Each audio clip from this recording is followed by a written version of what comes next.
أعوذ بالله من الشيطان الرجيم بسم الله الرحمن الرحيم فلا مضل ولا هادي له واشهد ان لا اله الا الله واشهد ان محمدا عبده ورسوله فاما بعد أعوذ بالله من الشيطان الرجيم بسم الله الرحمن الرحيم.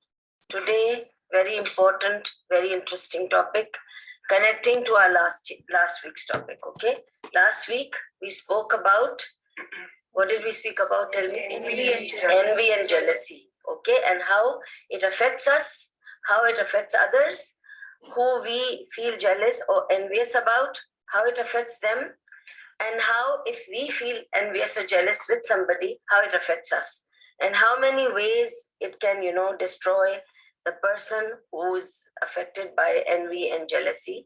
And I told you, connected to that, we will do this topic today about evil eye. And I told you that's different.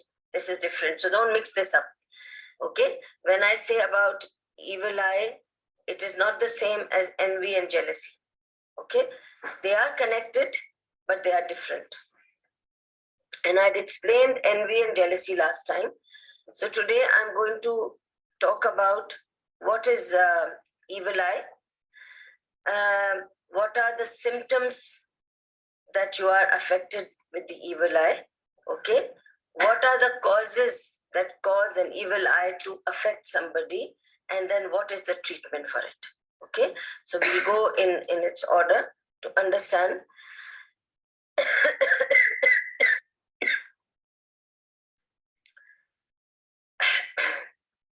Okay.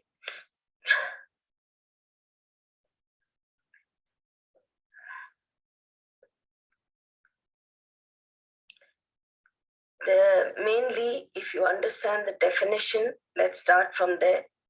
We come from the قل أعوذ برب الفلق من شر ما خلق ومن شر غاسق إذا وقب ومن شر النفاثات في العقد ومن شر حاسد إذا حسد ومن شر حاسد إذا حسد. I did last time, okay, about the envy and the envier, okay. Now we will talk about what is the evil eye. As Rasulullah ﷺ said in the Sahih Hadith, he said 1/3 of those who are in the grave, who are dead, 1/3, okay, in the grave are because of the evil eye. They died due to the evil eye. In Qadar, they had more life. They had healthy life. But because of the evil eye, they died. And they're already buried. Nothing could save them. So if a person thinks that someone is envying him, what should the Muslim do or say to save himself? That's why I said that it is related to envy and jealousy. That's why I'm going to connect it with the evil eye. Now the evil eye, according to the Arabic version, as we understand, we call it evil eye in English. We call it nazar in Urdu. We call, in Tamil, we say drishti. Again, it is from looking, okay? And in Arabic, same version, it is al-ain, okay? The eye that can hurt somebody, okay? The way we look at people, okay? So there is envy, jealousy, and there is evil in the eye that can go and pierce somebody. It can destroy you, it can hurt and harm you, or it can kill you. As simple as that. We'll come to all those because there are various symptoms. If you want to know, am I affected by the evil eye? I will tell you the symptoms. You check those symptoms with yourself. Then you will know, yeah, this is happening with me. So I may be affected with evil eye. I have to treat myself. Then I will come to the treatments of the evil eye. So that we should know, Allah subhanahu wa ta'ala did not give us any disease, illness, sickness, even spiritual, emotional, physical, before giving us the treatment for it. Allah gives us the treatment before He gives us the disease.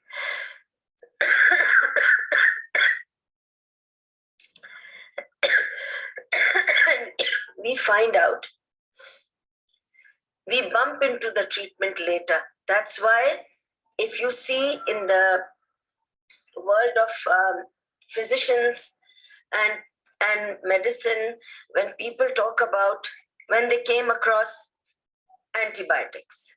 Okay, it just so happened they just bumped into this material, from the cows they took, and they decided to put it, and they realized, oh, this is, a treatment, is an antibiotic. It's a treatment of the viruses that cause us sickness. Okay, but they never say we invented. They always say that antibiotics was discovered by so and so. We are only discovering. It's always been there. People just discover in different times.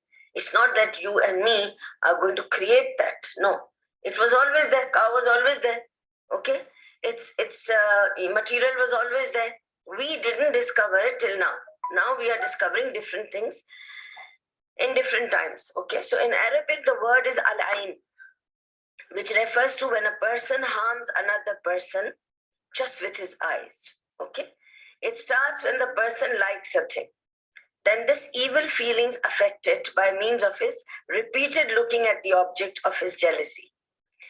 Allah commanded his Prophet ﷺ to seek refuge with him from the envier, and that is when I told you the Qul A'udhu Birabbil Falaq was given to him. Now, everyone who puts the evil eye on another is envious, but not every envier puts the evil eye on another. Understand the difference?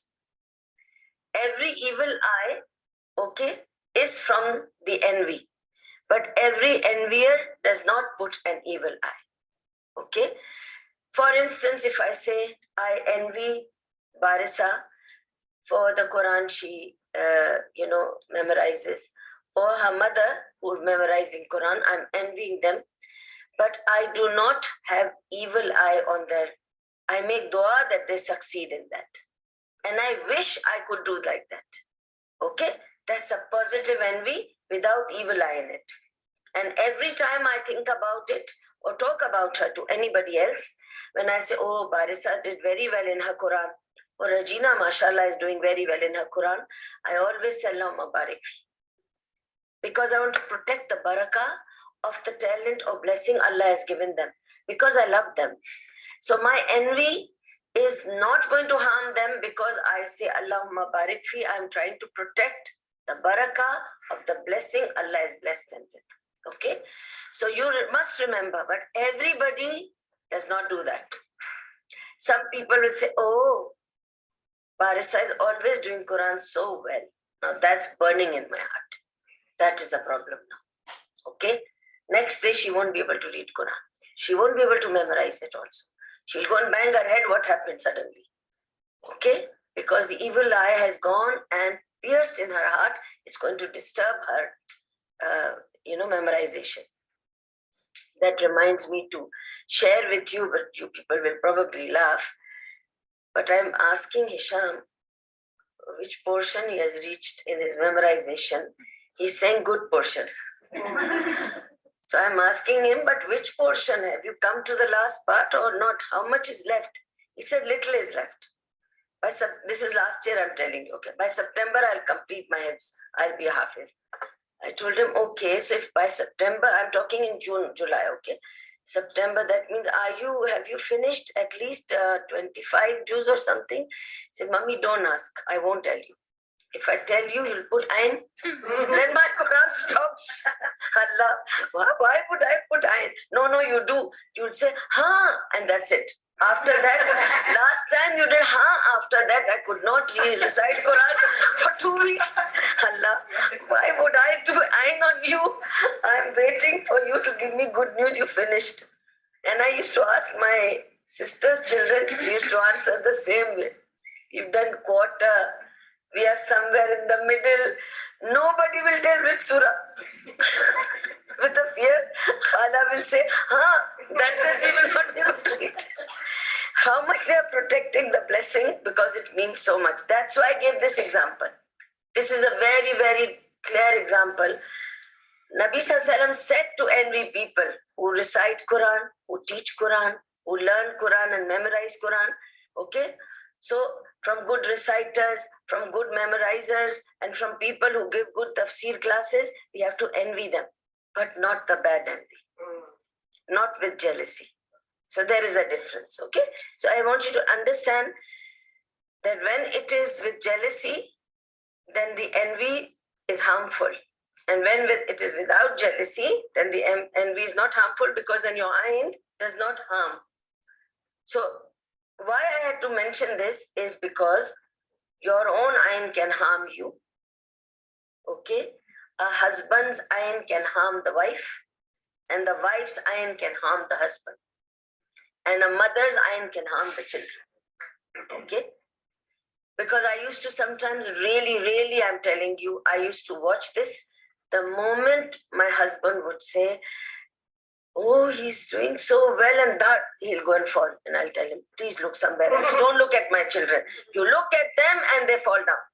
So fast it will go and catch them. And I'll tell him, you didn't say Allah Mubarak. Then it's okay, sorry. Yeah, because he used to forget. And immediately it used to attack them. Immediately it will attack them.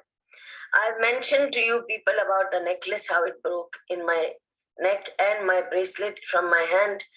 I was wearing, I will bring one day, I'll wear it and I'll show you. I have designed it myself, and I got these pearls from my Wednesday groups, girls, when they went for Hajj. I used to be in touch with them. They would ask me what to do, what to pray, what to do. So they were getting help from me. So when they came back, they said, you helped us throughout Hajj. Every day you were, anytime, 2 o'clock, 3 o'clock in the night, you were answering our call and helping us. Because they are in Haram, no? They don't know day, night. They would just give me a call. Sorry, I think Ustadha, we have called you at the wrong time. No problem. Tell me what is the question. So when they came, they brought me very beautiful, very expensive pearls. I thought, no, they're just pearl strings. I'll get a jewelry made. So I sat with the jewelry. I drew and I got it made. Okay, so it's a full set. I got it made with bracelet, with necklace, with earring. And I wore it, and I went to my husband Chinnama's house for Dawat. And somebody looked at me, of course, not with very good eyes, surely. And she said, Bhabhi, where did you get this necklace and this set from? I said, no, I didn't get them. I got it made and I designed it myself. She said, it's so beautiful. And it just broke, and all the pearls went, and my bracelet broke, all the pearls went. Sitting in one place. I didn't even move that it will get stuck with some sari or some thread. And at least if necklace fell, I understand, even the bracelet fell. The whole thing fell, and it was everywhere. And that Chinnama kept putting everything together, and she kept saying drishti, drishti, drishti, and she put it in the box, and then she started blowing things on me. And then I realized, and then of course after some time I fainted. Yeah, I fainted. I just could not understand what happened, and I just fainted. So, it can be so harmful. It can really attack you to a great distance. It can attack you, okay? Even otherwise, I can remember many years back, I brought a very beautiful white silk suit with all very colorful hand embroidered piece. It was just one of, I brought from Karachi. First time I wore it, and I was giving dars, and one lady was sitting nearby, and she just kept saying, your dress is so beautiful. It is so beautiful. One little child came with a Fanta and she fell on me. And that's it. The dress was destroyed completely because the orange color never went. I had to throw the clothes. And they were very expensive clothes. This much is the ayn. She, I'm sure, didn't mean anything wrong, but she did not say things that she was supposed to say. So it did harm and hurt me. Okay. So this is what Rasulullah is telling us about how 1/3 of his people are in the grave because of the ayn only. Okay. So we must seek refuge from Allah subhanahu wa ta'ala, okay, from the evil eye. And we don't know who's putting the evil eye, so we have to understand, if we are unprotected, exposed, vulnerable, it will affect us, okay? And according to the hadith, it says, sometimes it hits the person, the target, and sometimes it misses the target. It misses the target when the target is protected, but it does not miss the target when it's not protected. So it's like, I always call it, all these things are like armor for us. When we do the treatment, we are actually wearing an armor and then going to battlefield. Otherwise, it's like going to battlefield without armor and then getting the arrows and then complaining, this one saw me, she put nazar on me. Why did you go like that? Why didn't you do your own protection? So you're supposed to do your own protection, okay? For example, it is narrated, okay, in the Sahih end that Aisha radiallahu anha said that the Messenger sallallahu alaihi wasallam used to tell me to recite ruqya for protection against the evil eye. Okay, so he would always think that maybe Aisha would get ayn. So he would tell Aisha, you recite the dua and blow it on yourself. Okay, and then he told her, the evil eye is real, and if divine decree, and if anything were to overtake the divine decree, it would be the ayn. Okay, so the evil eye is real, and if anything were to overtake the divine decree, it would be the evil eye. When you are asked to take a bath to provide a cure from the influence of the evil eye, you should take a bath. So Rasulullah is telling the Sahaba, in case if somebody tells you, take a bath to remove somebody's evil eye, you should not hesitate, because it's real, it does affect, and if there is a treatment and you can help, you must help. Okay. Then Imam Ahmad and At-Tirmizi narrated that Asma bint Umays said, O Messenger of Allah, sallam, the children of Ja'far radiallahu anhu have been afflicted by the evil eye. Shall we recite ruqya for them? He said, yes, for if anything were to overtake the divine decree, it would be the evil eye. That means even Ja'far radiallahu anhu's children were not safe from the evil eye.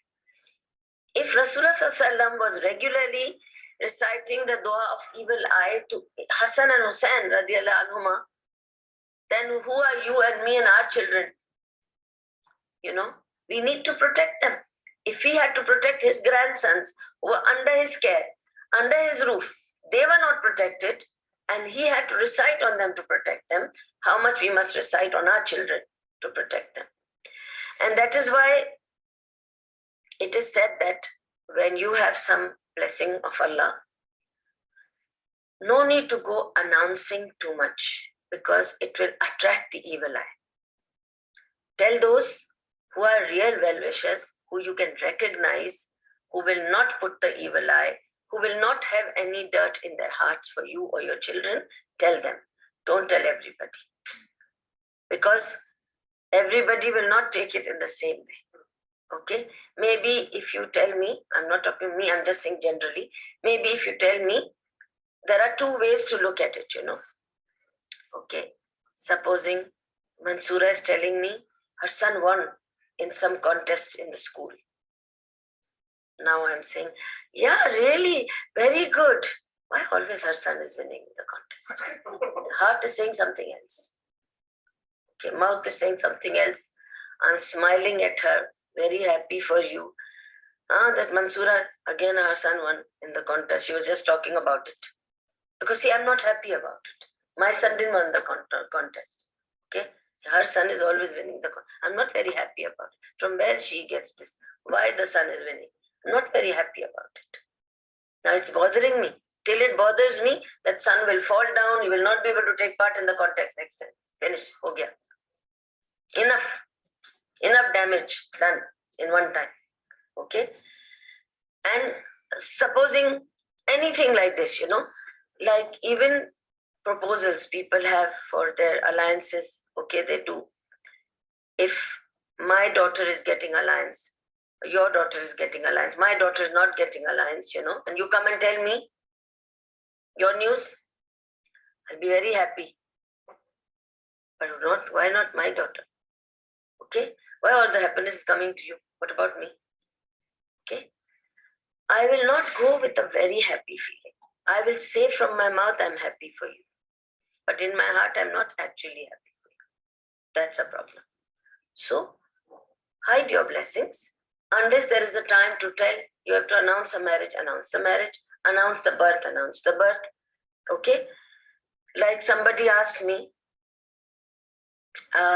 when I delivered, okay, they came to know that I had twins. Until then, nobody knew I had twins, okay?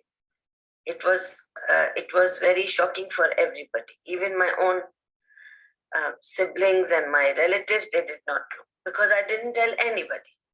All right. So when they came to know, there were 2 children. Why? You didn't know it? I said, yeah, I knew it. Why you didn't tell? I said, so what would you do if you know it? How does it benefit you to know whether I have 1 child or 2 child or 4 children? Anything that you can do about it? No, we would have known and done what? You know, even when I was pregnant the first time, people were very angry that I didn't tell them I was pregnant for 5 months, 6 months. So they said, why you didn't tell us that you're pregnant? I said, then what will happen if I tell you I'm pregnant? Are you going to help me in delivery? Or you're going to keep me for 40 days in your house? Tell me. Then I will say I should have told you. Otherwise, there is no purpose in telling you. I don't want to tell anybody I'm pregnant because my pregnancy has so many complications. I don't want to tell you. And then I lose the baby. Then 10 months you keep asking me what happened to the pregnancy. When are you going to deliver? And I'll have to keep saying, no, I aborted already. Then I have to keep crying to everybody, sorry, it was a miscarriage, sorry, it was a miscarriage.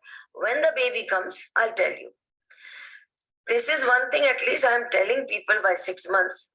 My younger sister, after delivery, she phoned and said, I delivered a baby. So I asked her, you were pregnant? My father was very upset. He said, she didn't even tell me she was pregnant. I'm talking to her every day. On that, she said, it's okay, Ba. There's no need to tell you. Delivered, so I'm letting you know I delivered a baby. That's it. But in our community, nobody knew. The mother-in-law, father-in-law, mother, father, nobody knew. She delivered and she phoned and said, I've delivered a baby. And she wears anyway a very, shamiana type of abaya. Nobody knows she's pregnant.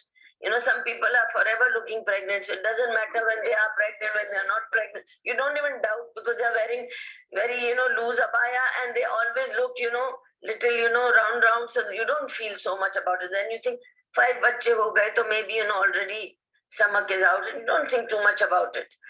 Okay?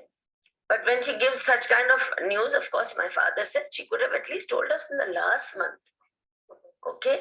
On that, my sister said the same thing. And then what would you do? Then he did say, I'm your father. I would have prayed for you. So she said, now also you can just pray for me. Pray for this to be, good. Pray for the baby to be healthy and hidayah and this. We don't tell. That's it. We don't tell. I'm just letting you know. Nobody knew I had twins until when it was announced. It was too shocking for everybody. Yeah, it's okay, I thought. Both survived, both were born. Now I can tell everybody. Because I had 4. Already 2 fizzled out. Now if I tell, the other 2 will also go out. So I didn't want to tell. Because these are blessings. I wanted to hold on. When they are born, how many are born, I will tell. Why to tell now? If I say I have 2, then 1 is born, 1 is gone, then I have to again explain to everybody what happened. Why to tell stories? Leave it. When they are born, we will tell how many are born, how they were born. That's it. Once it's over, you tell everything. No need to tell beforehand. Okay. Because the evil eye is there. Okay. Now we come to the next point is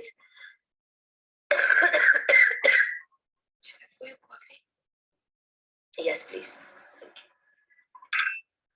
Okay, so he told Aisha radiallahu anha to recite Ruqya on Jafar radiallahu anhu's children.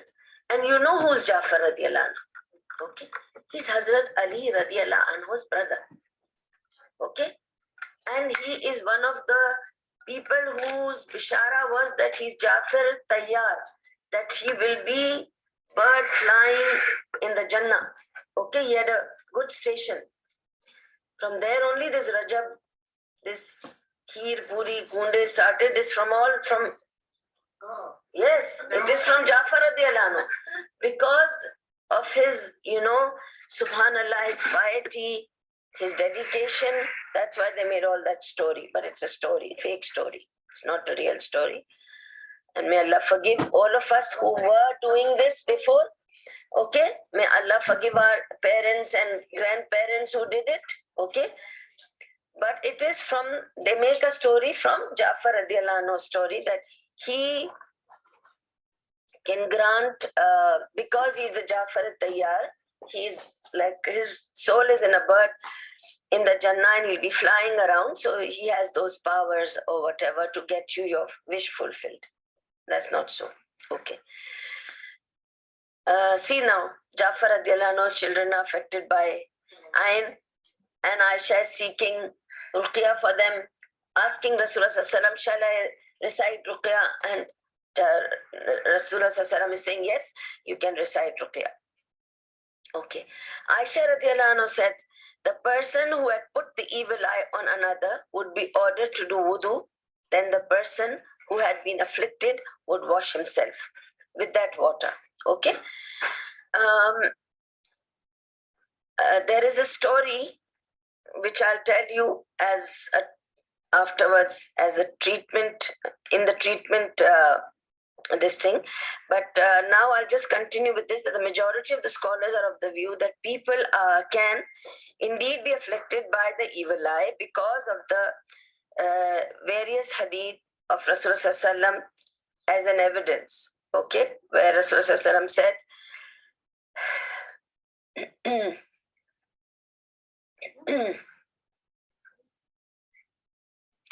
many ahadith are there.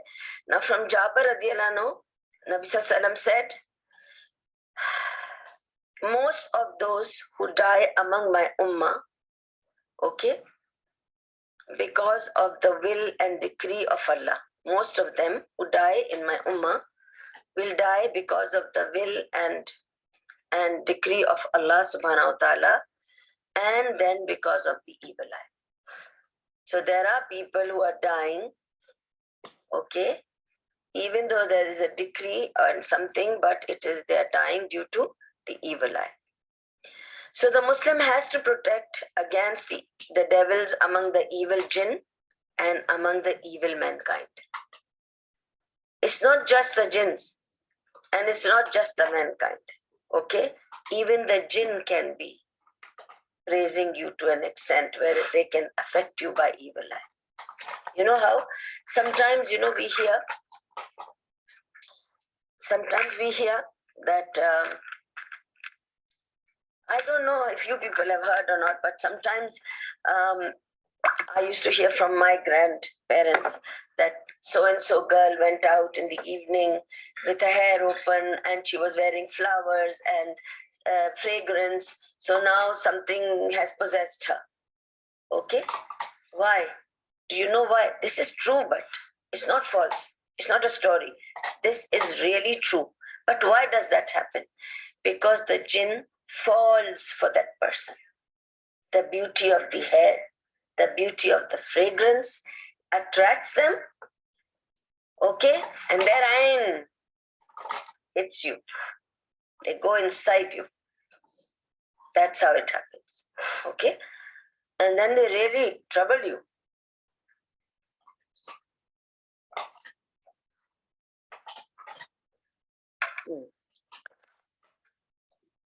Okay. So you have to understand that there are various ways that it affects us. Okay.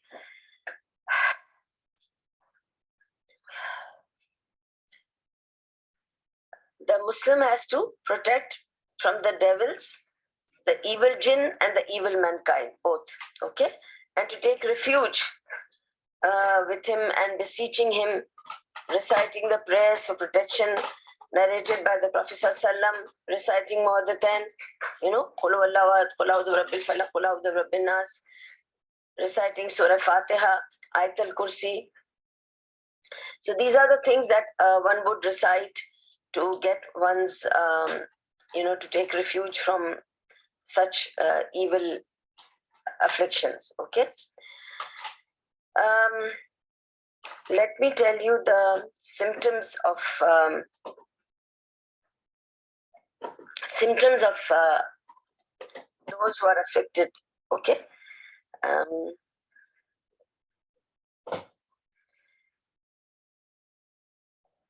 These will come as a treatment. I will tell you this in a minute. Let me just tell you the symptoms, inshallah. Okay. So those who deal with ruqya, okay, as prescribed in Islam, have mentioned some of the symptoms from which it can be whether a person has been possessed by the jinn or affected by the evil eye. They are not definitive symptoms, okay? So we can't say stamped that this is the symptom, but these are various kind of signs and symptoms and may vary in some cases and maybe more or less in other cases. As for symptoms are of possession, if somebody is possessed by a jinn, one is that when you recite Quran or when they hear azan, they will turn away, okay, and they will be restless. If you see somebody, if you're reciting Quran and I'm feeling good and I'm relaxed and it is soothing my heart, I'm okay. But if I start moving my limbs and doing like this, like this, like this, there is possession. Okay? Something is upset inside, restless. And those who say, they don't feel comfortable when, just please, Claire, can you close the Quran? I don't know why, I'm not feeling good. That is a sign. That's a symptom. Okay? They don't want to hear Quran because something inside them is rejecting it. Okay?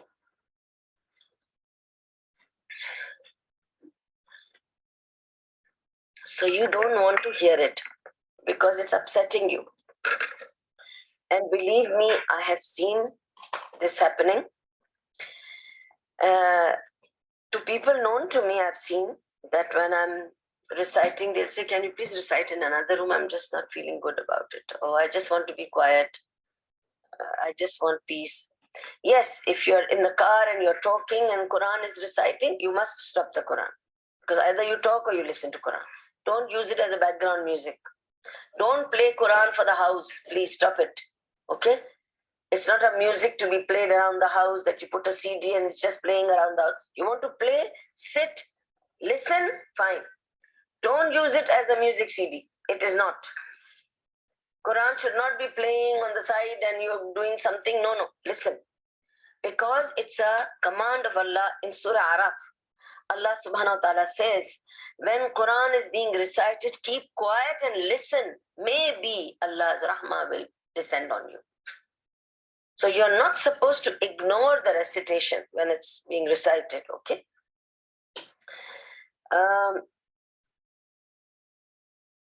So one is that they will be turning away, okay, and reacting strongly when hearing the adhan or call to prayer or tell you to stop, or they start moving their limbs, shaking their hands, legs. This is the sign of possession if the Quran is being. Second is fainting, seizures, and falling when Quran is read over him. Now I go through this several times while doing hijama, because when I'm doing hijama, I'm reciting Quran also, and I'm doing ruqya as well, okay? And many times, okay, people have seizures, people faint. I've seen bodies being lifted. I have to put them down and do it. I've seen the neck going round. Okay? Yeah. And imagine me sitting there, thinking, hello. I've seen people suddenly getting stiff, heavy, and looking at me like this without blinking. Okay? I've seen cups flying in the air. Okay? All these things are part of possession. Okay? And sometimes the seizures are so strong that people who are holding cannot hold. We have to let the body fall on the floor because the seizure is so strong that we can't hold. Okay? So these things are just normal. In fact, the other day only I had called Samreen and I had told her to come to the clinic, but then I had to tell her to wait outside because the man fell. he fainted. So until he came back to, his senses, I had to wait. That's why it gets late sometimes. I can never say how long it will take with anybody because I don't know what's in each one of you and what's going to happen next. I don't know. Okay? So when they have this fainting, seizures, these are all, okay? And falling when the Quran is being recited, okay? So this is all a sign. First thing they will say the moment I'll start reciting and blowing on them, first thing they will say, I'm blacking out. Then I think, oh no, he's got something even with him. Then I call for emergency, come hold, he's going to fall down. That's it, okay? One was a very severe case, which I will mention. That case was a very severe case, subhanallah. Okay. So we come to the third point. So 2 points which I gave you. One is turning away, getting restless, not wanting to listen to Quran and Azan. Number 2, I'm just repeating so that we are again back onto our track. Okay, number 2, fainting, seizures, falling when the Quran is being recited or read over.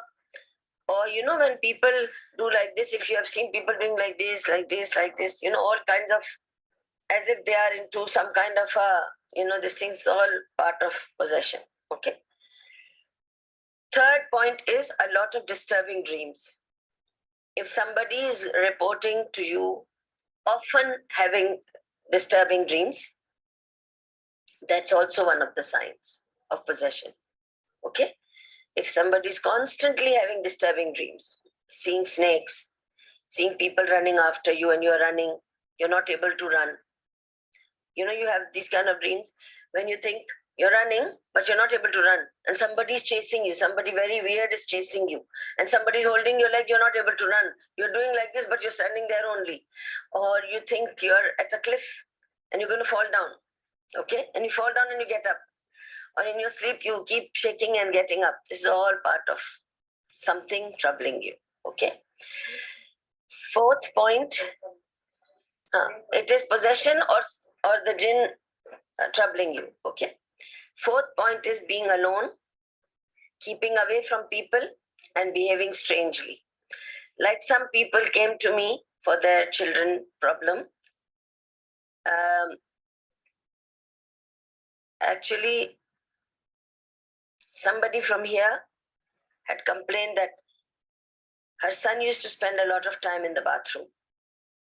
Will go to the bathroom and spend hours and hours in the bathroom. This is a very clear sign he's possessed. Okay?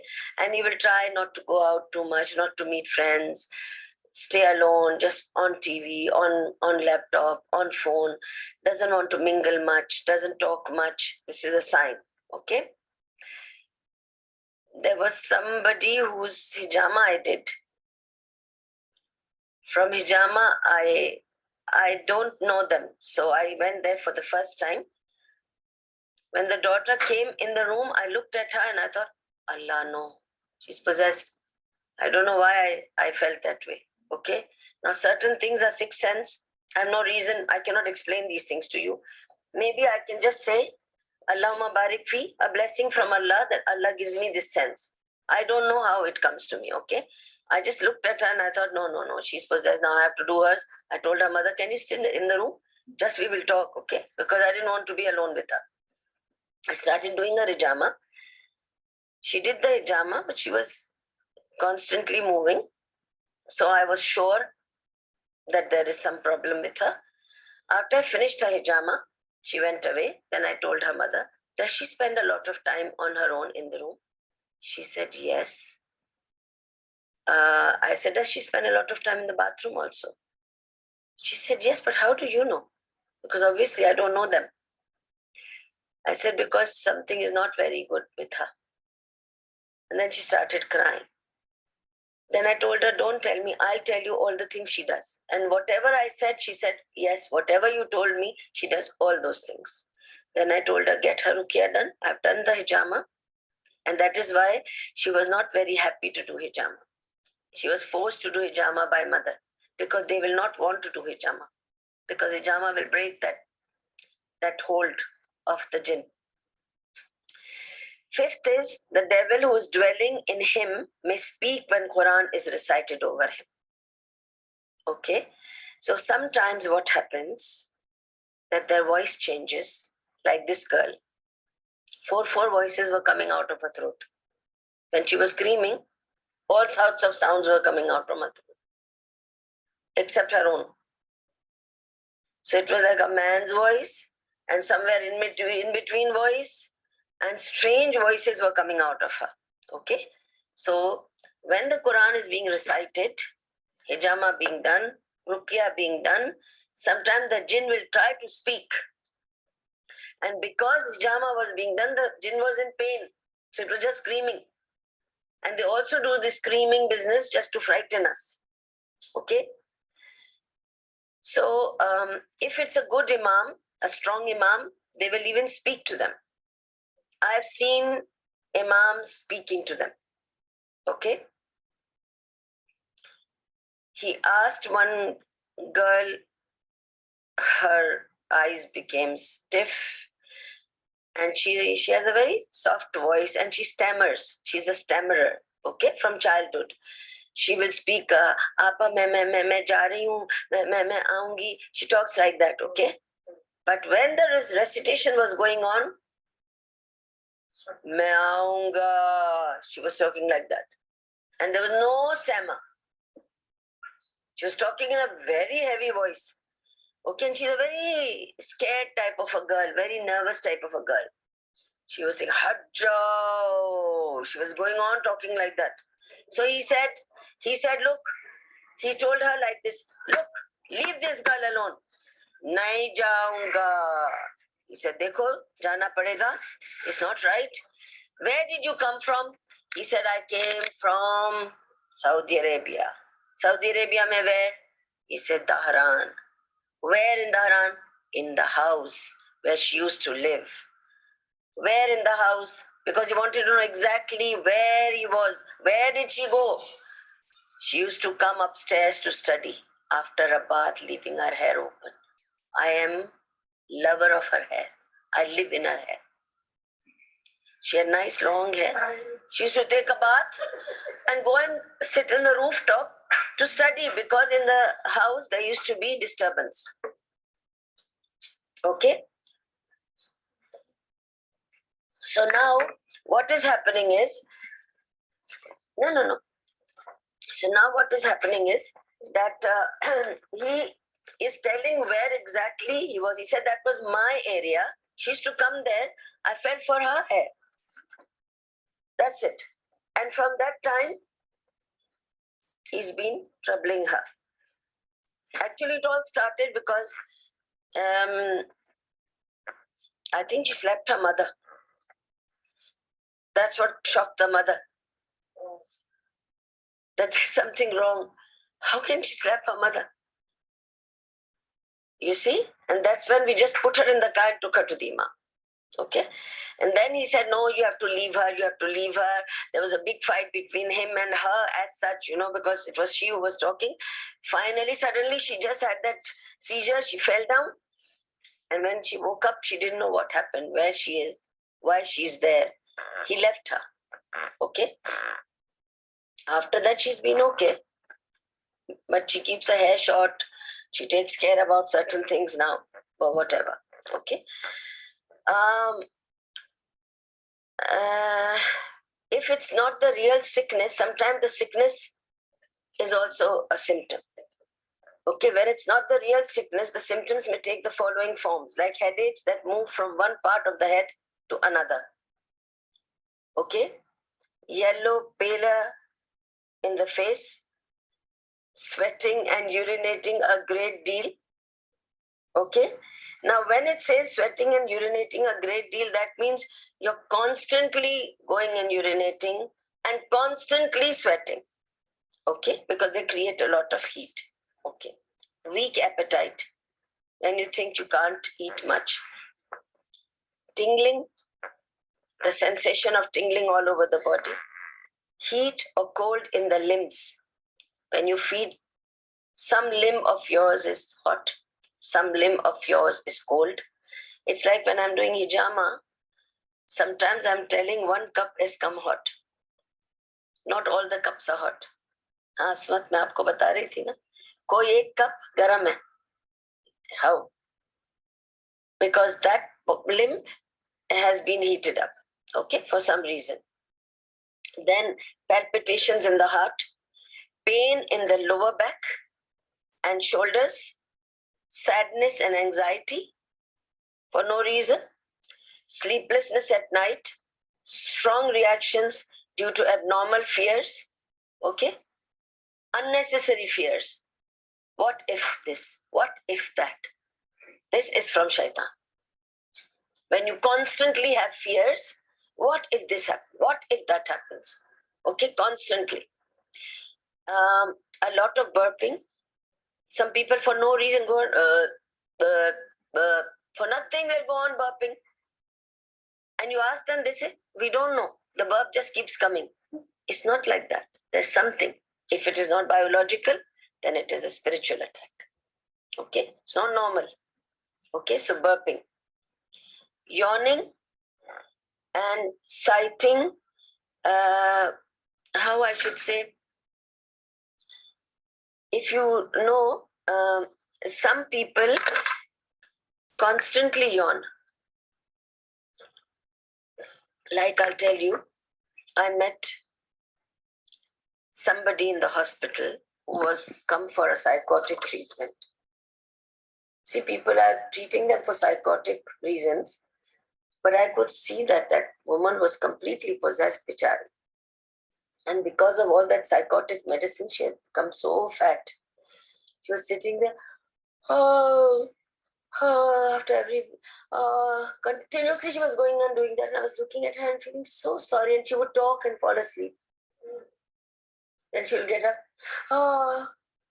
Doctora. Again, she'll go to sleep.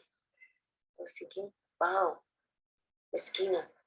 Then I asked, it was a local girl. I asked the mother, what's the problem? She's a young girl. She looks so fat and big and old and sleepy and, doing all that. And then, the sign is also sign. Okay, it's not normal. But what's your sign? Did you move this house? Did you cut a tree? Did you move a mountain? Or what's your sign? Nobody sighs like that, For unnecessarily, if somebody's sign, it's a sign, it's not normal. Withdrawal of love of solitude, withdrawal when you start keeping yourself away and you want to be alone and you love to be alone. Okay? Anyone who's just loving to be alone is not normal. It's a human nature. You need people around you. Allah has made us like that. We cannot be alone. Loneliness creates anxiety. So if somebody is happy to be alone, there is something wrong. Somebody else is keeping that person busy. Okay? Okay, then apathy and laziness. You'll find such people not wanting to do anything. They procrastinate. I'll do it later. I'll do it tomorrow. I'll do it afterwards. I'll clean later. I'll call later. I'll get up later. It is never done because they keep feeling lazy. Okay? And that is why we have a dua. Allah, please keep us away from laziness. Allahumma inni a'udhu bika min al-kasli. Don't, Allah, keep me lazy. That is very important because laziness comes from shaitan. Then a tendency to sleep. I told you how that woman was sleeping all the time. Sitting there, she was sleeping, getting up, sighing, burping, and yawning and sleeping. She had all the signs combined in one. Okay? Then health problems with no known medical cause. If you go to the doctor, there are people who went to the doctor for an ailment. They kept looking into scans and x-rays and this and that and the other. but the doctor could not find anything. All reports are clear, but the person is still saying, I have a problem. Then that problem is not physical or biological. Then that problem is spiritual. Okay? Then there is a sign that it has to be treated in the other way. Okay? I'll give you the example of that also soon when I come to the treatment part of it, inshallah.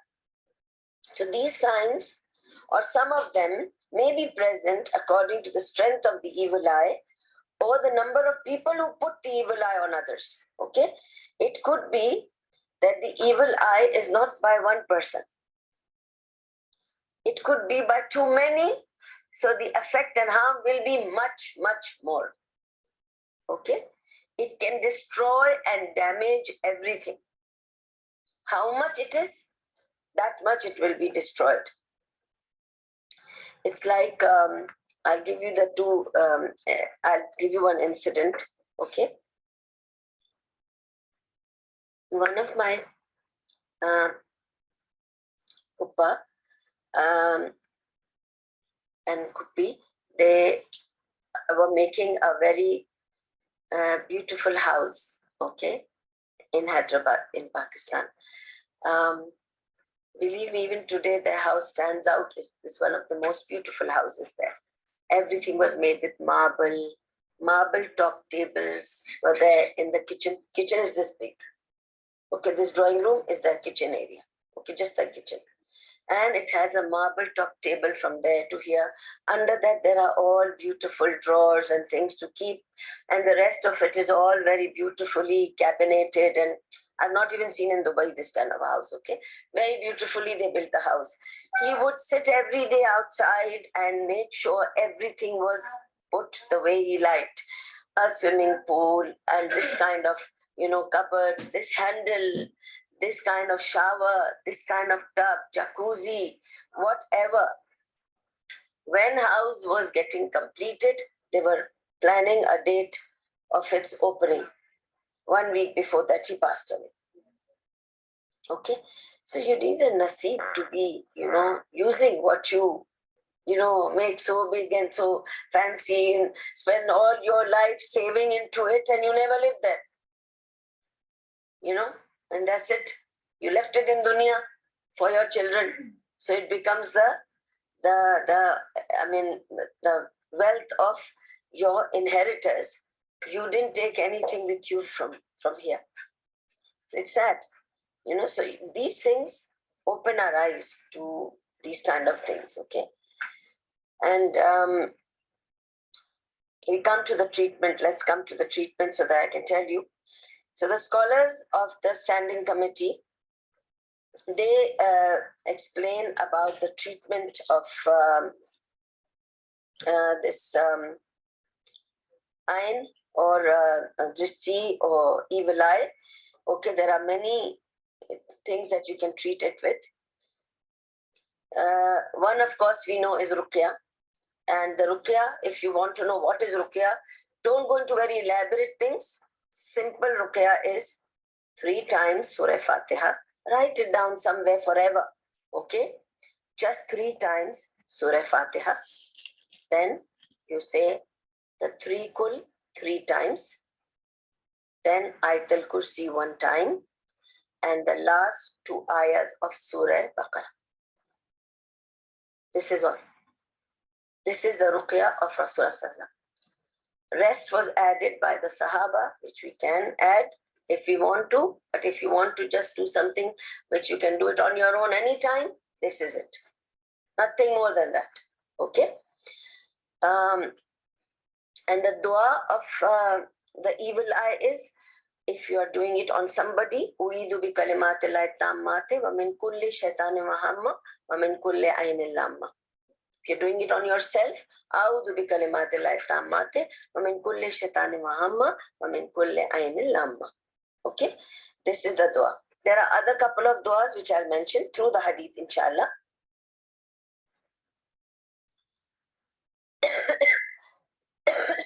Sorry. There are more duas which I will mention, inshallah. Okay. Let me come to the dua. Where is it now?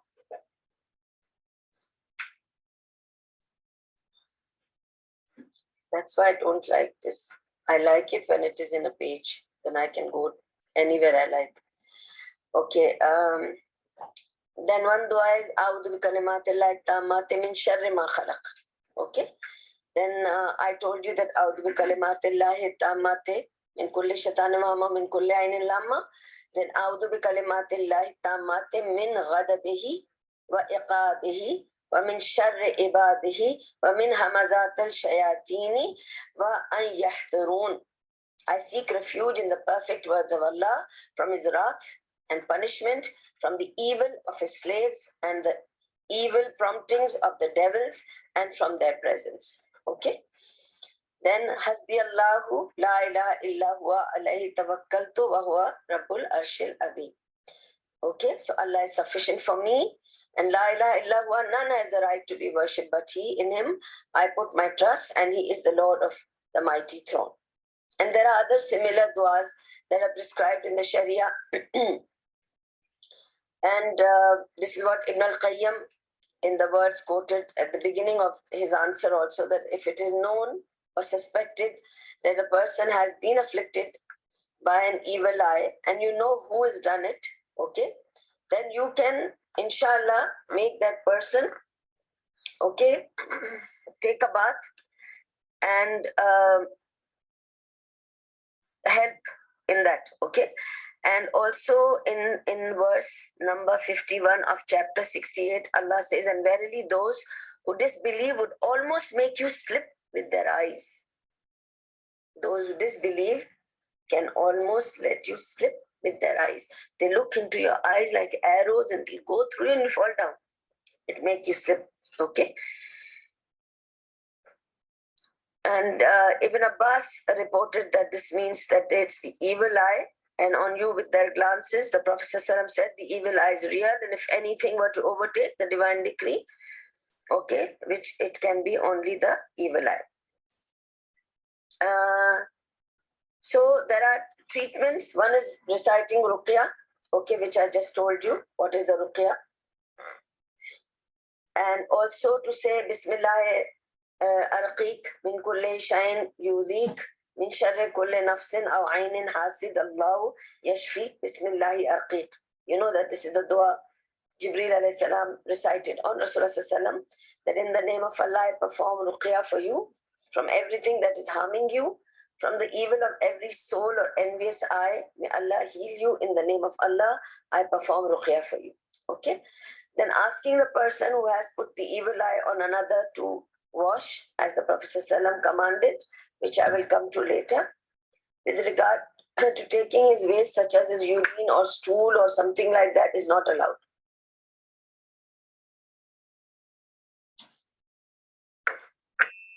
Also, it's not allowed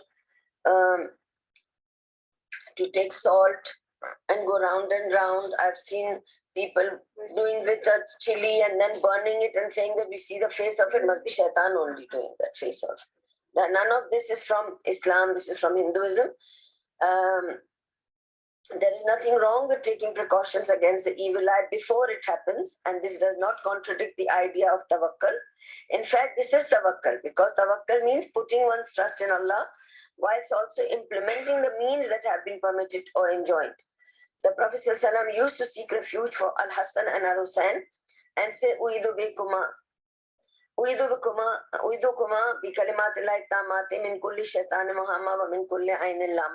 I seek refuge for you both in the perfect words of Allah from evil, every devil and every poisonous reptile, and from every evil eye. Thus, Ibrahim used to seek refuge with Allah for Ishaq and Ismail alayhi salatu salam. This is from Sahih Bukhari. Okay, so these are the things that were mentioned. I'll come to also to tell you that if a person looks at something that you like so much, okay, as I mentioned, if I like maybe Samreen's bag a lot, and I say, Samreen, that's a beautiful bag, Barakallahi fi. Ya Allahumma barik fi. So whatever the barakah of that blessing Allah has given her, will remain with her. It will not be snatched. Otherwise, now she'll go out and this bag will be torn. Okay? Or, subhanallah, you won't believe it. I had a Michael Kors red bag. I used to like it, and everybody saw when I first got it and I was using. So it's very beautiful, very nice. And then I think in England, I kept it like this on sofa. I didn't realize they have radiators, heaters. So it got burnt a little bit on the side.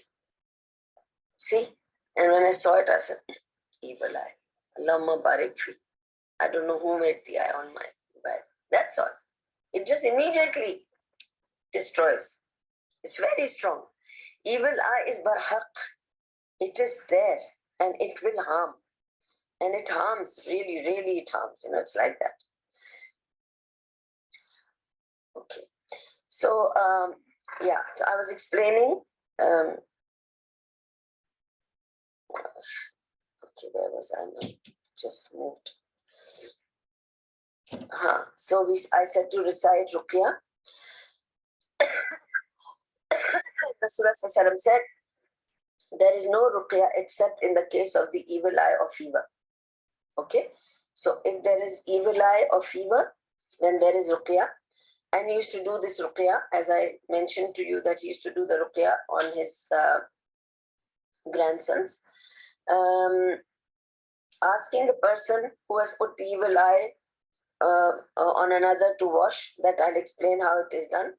And I told you with regard to his waist, we cannot do anything and we should not do something like that, or with salt and chili and all that we should not do.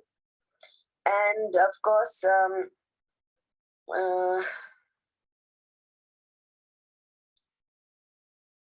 Barakallah fihi, I was telling you that if somebody likes something, they should say something of that type, okay? Then this applies in cases where the effect is seen straight away. But if a long time passes before something happens, then we cannot be certain that a specific person has envied him, okay? What I'm trying to say is that, I better keep my finger here.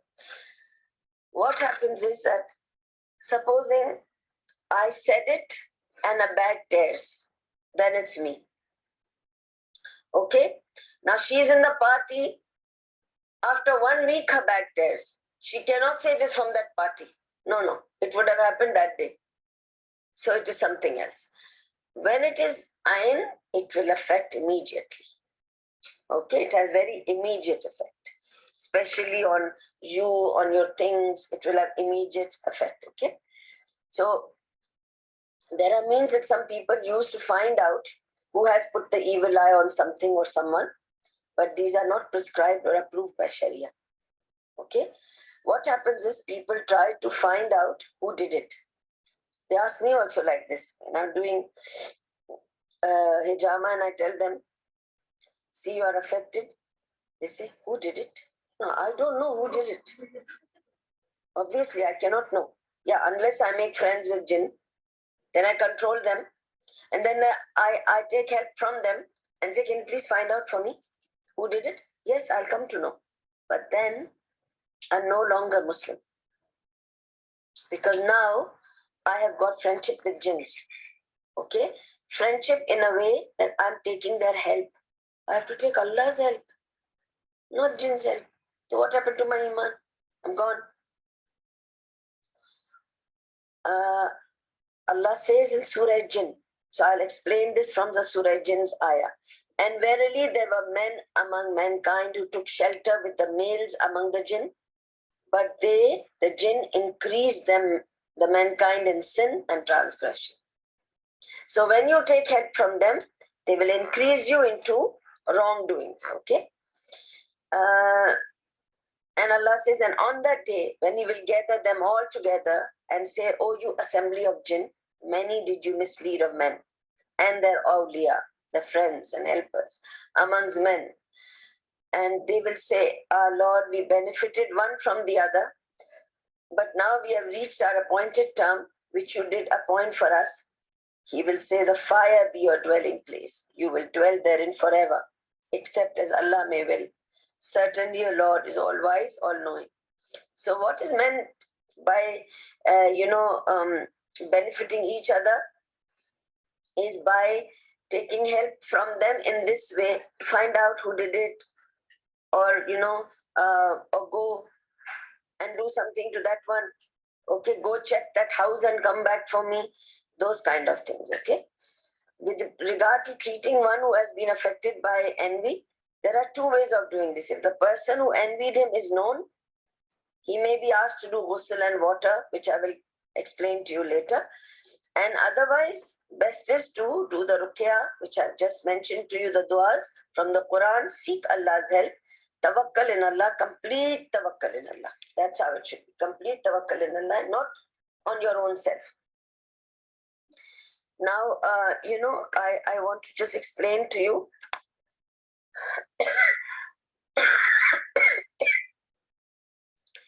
Number one, before I go into how the treatment is done physically,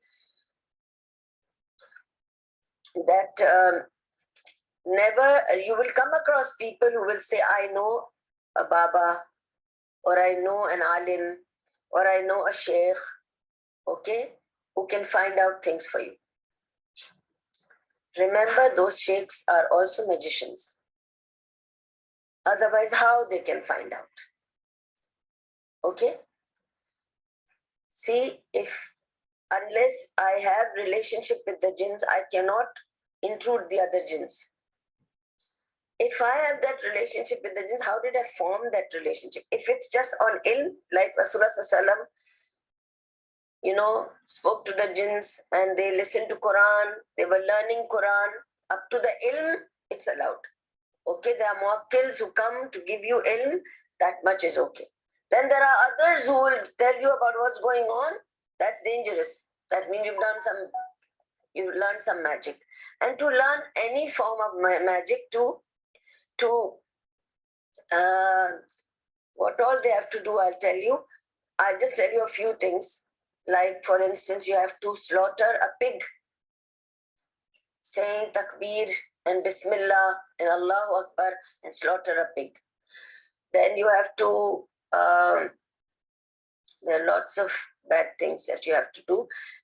If it's a cremation ground, you have to take the ash of the dead body and put it all over your body. Okay? And the feces, the shit and the urine, you have to eat, drink, you have to wipe your area with the pages of Quran. Okay? Then jinn will love you. Okay? Then jinn will love you and say, I am at your service. Now tell me what you want to do. Then you become a sheikh. Because now you can foretell people, Mansoora, in your house there is a pink curtain. Then you say, sister is knowledgeable.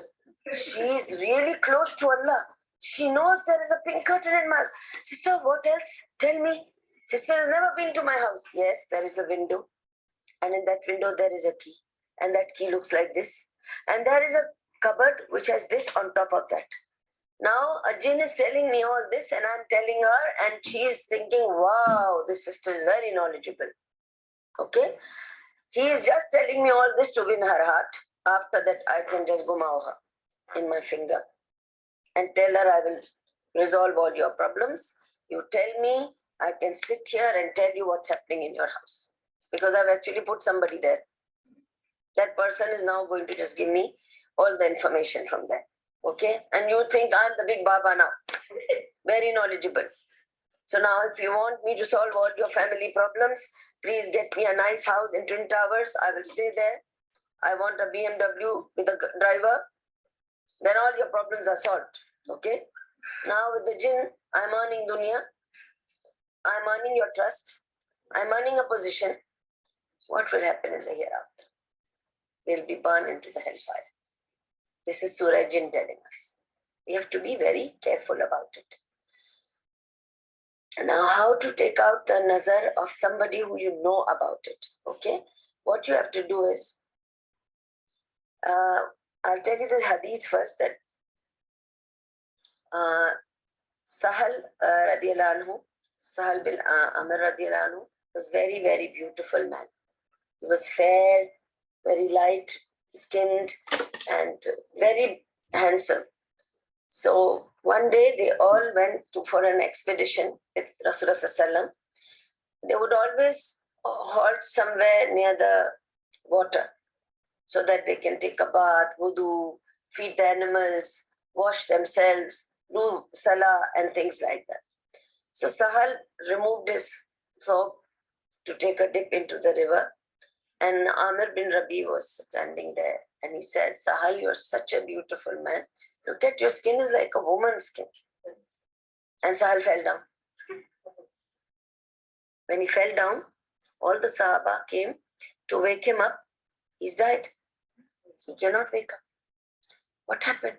So they went to Rasulullah Sallallahu, called him, and he said, Ya Rasulullah, something happened to Sahal. He said, what happened? He was okay. He said, he's going for a bath. Who was next to him? Then Amr bin Rabia said, I was there. And what did you say to him?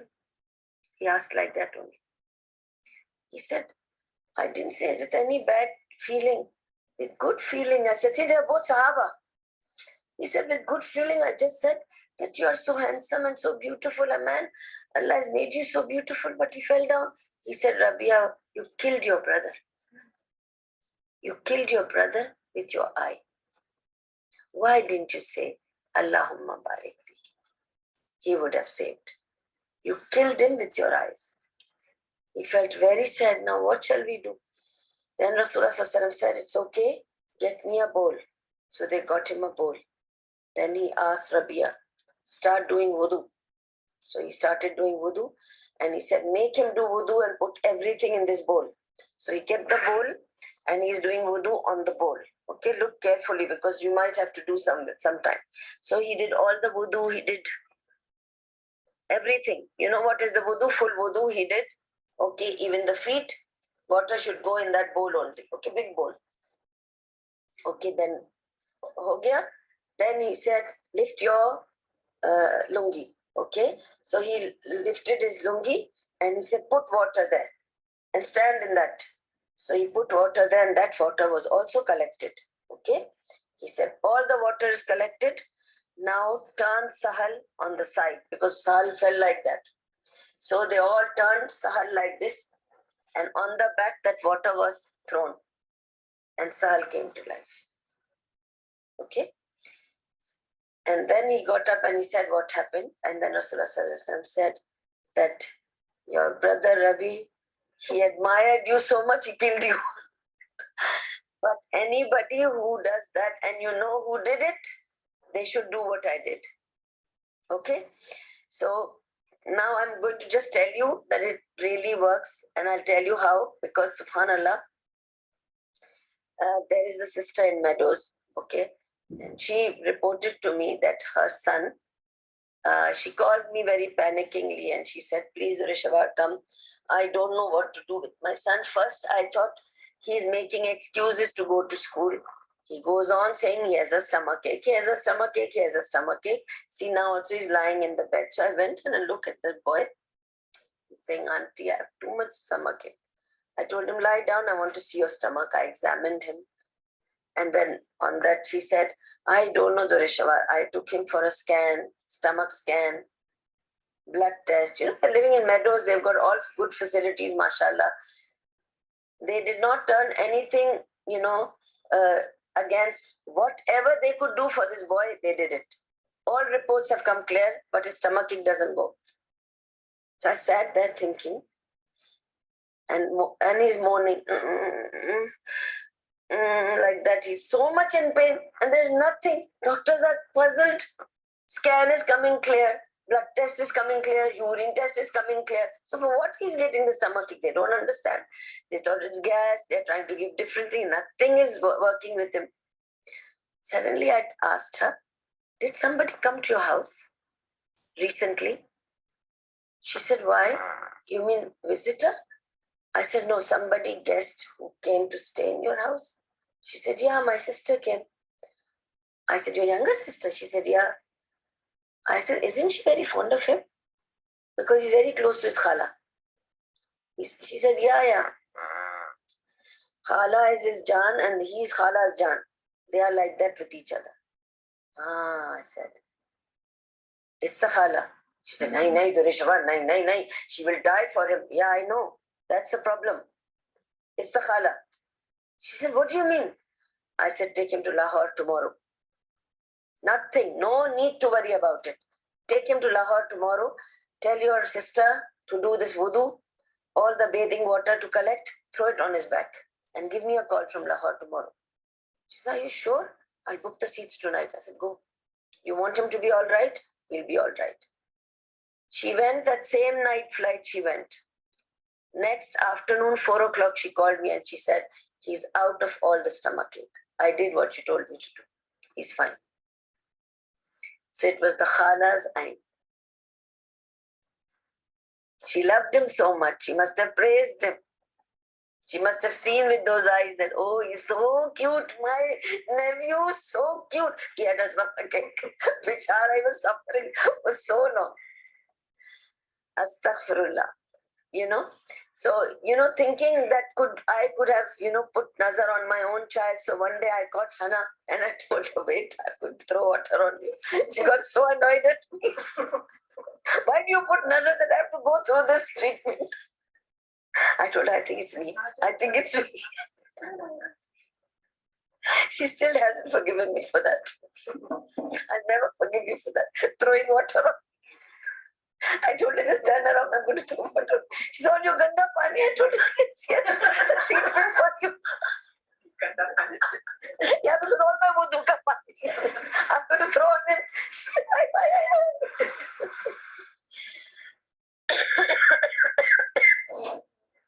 But this is the treatment, okay? So if you know it is somebody, get this done. Or if you are asked, supposing Rafia comes to me and says, look, Durresha, I think, that day you came to my house and you were appreciating my daughter so much. She's not feeling well. I have a feeling it could be your nazar. Do you mind giving me your water? Yes, take it. I'll bathe and give her the water. If that can help her daughter, why not? So that's what Rasulullah's command is. That if somebody says, give your water, don't say, why would I put nazar on your daughter? What is that in your daughter that I would put? Don't start fighting and getting mad. Just give it here. If that can help somebody, let them help. Could be you. So don't hesitate to help somebody to remove the nazar. Okay? Wa akhiru dawam and alhamdulillahi rabbil alameen. Anybody who wants to ask any questions? Yeah, anybody ask any questions? Otherwise, I'll make the dua. Okay. May Allah subhanahu wa ta'ala. Huh? Going into seclusion, they like their own company. So they like their own company. Awliyas also, some of the awliyas, the people are glorifying, they go into halwa. Yes, hold it. It's a very valid question. I want to answer this question and address this, okay? There are two things. She's saying that I said if somebody is going into seclusion, this is one of the signs that shaitan is with us or jinn is with us. She said, what about the awliya in the previous times who used to go into seclusion because they were meditating or doing ibadah? Okay, there is a difference between them and the people who I'm talking about. That there are young girls and boys going into seclusion, staying in the bathroom for so long. They are not into ibadah. We know that. Okay, you're talking about that. I told you that my great-grandfather used to be in his library alone for hours, but he was studying. That's why he got the title of Shamsul Ulama by the Viceroy of England. Okay, it was not something unrecognized. It was because he was really gaining ilm. He was also doing meditation. So then, even then, he was married. He had 14 children. It's not that he was alone. There were times he used to meditate. That's different. They don't go seclusion. They go to seclusion to remember Allah, to do meditation, to pray, to have that me time to connect with Allah. That's different. What connection you are having in the bathroom? With whom are you connecting? And staying in the room and watching, video or TV or phone, who are you connecting with? It's very different. It's not the same. So don't mix these things up. Okay? I was counseling